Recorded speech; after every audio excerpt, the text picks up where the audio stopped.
Unstoppable అంటారు. ఆ mansion house బాబు ఇచ్చుకూడు పుచ్చుకుంటాడు. ప్రభాస్ గారు గోపీచంద్ గారు వచ్చినప్పుడు అందులో ఇస్తాడు. ఫన్ 88 అని క్లియర్గా ఉంటుంది. చూద్దాం ఒకసారి వస్తుందేమో. బాలకృష్ణ షో చూసి 80 లక్షలు పోగొట్టుకున్నాట ఒక ఆయన. ఇక ఫన్ 88 అని బాలకృష్ణ గారు ప్రభాస్కు గోపీచంద్ గారికి ఇచ్చిండ్రు. అది ఎంత బిలీవ్, ఎంత ట్రస్ట్ వర్తి ఉంటుంది అంటే ఇంత పెద్ద నాయకులు ఇంత పెద్ద హీరోలే చేస్తూ ఉన్నారు అన్నప్పుడు సామాన్యులు నమ్మడానికి ఈజీగా ఉంటుంది. మరి బోకర్గాలను ఎందుకు పోయారు? బాజాబ్ తొక్కడే మాట. వీళ్ళని ఎందుకు పోయారు? వీడికెందుకు పంపిలే నోటీసులు? వీళ్ళని ఎందుకు అరెస్ట్ చేయలే? ఏం ముఖ్యమంత్రికి దగ్గరోడనా? చెప్పుండ్రి వియ్యం కూడానా? అంతే కదా ఇప్పుడు. మరి ఎందుకు వేయరు? సాక్షాత్తు టెలివిజన్ సాక్షిగా on proof on record fun 88 అనే యాప్ను ప్రమోట్ చేస్తూ అట్లా ప్రభాస్ గారికే మళ్ళా పోయి వాళ్ళు అంగకోతకు ఇయ్యలే. ఎప్పుడు దేశ సేవకు ముందుండేటోడు, పేద ప్రజలకు ముందుండేటోడు, అభిమానులకు ముందుండేటోడు, కడుపు నిండి అన్నం పెట్టే మంచి మనసున్న మనిషికే అవి గట్ల బెట్టింగ్ ఆయనకేం తెలుసు? షోకి పిలిచిండ్రు, పోయిండ్రు, ఏదో తీసుకున్నారు అంతే. అదేందని ఆలోచన కూడా ఉండదు. కానీ దుర్మార్గుడు మాత్రం అన్న ఆలోచన లేదా? మరి ఇది బెట్టింగ్ యాప్, ఇది ప్రమోట్ చేస్తూ ఉన్నది, ఇది ఇస్తూ ఉన్నది, ఇదేందని ఇచ్చినప్పుడు మరి బెట్టింగ్ ప్రమోషన్ కాదా అన్న ఆలోచన రాదా?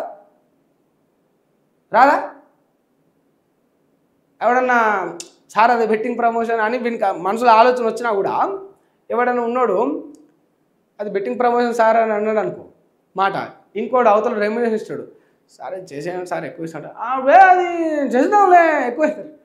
అది వాళ్ళకు ఎందుకంటే బాధ అనిపిస్తుంది కదా. వీళ్ళందరిని వదిలేసి ఈ సామాన్యులను అరెస్ట్ చేస్తూ ఉన్నారు కదా. వాళ్ళని చేసినప్పుడు ఇద్దరు దొంగలే. 50 రూపాయలు తిన్నా వాడు దొంగోడే, 100 రూపాయలు తిన్నా దొంగోడే కదా.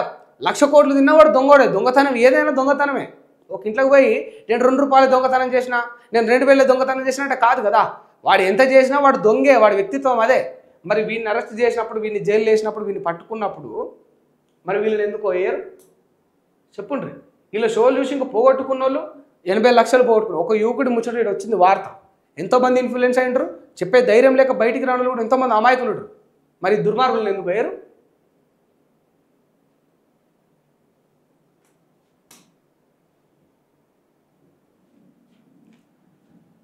రైట్. 10వ వంతు డిగ్రీ కాలేజీల్లో ప్రవేశాలు 0.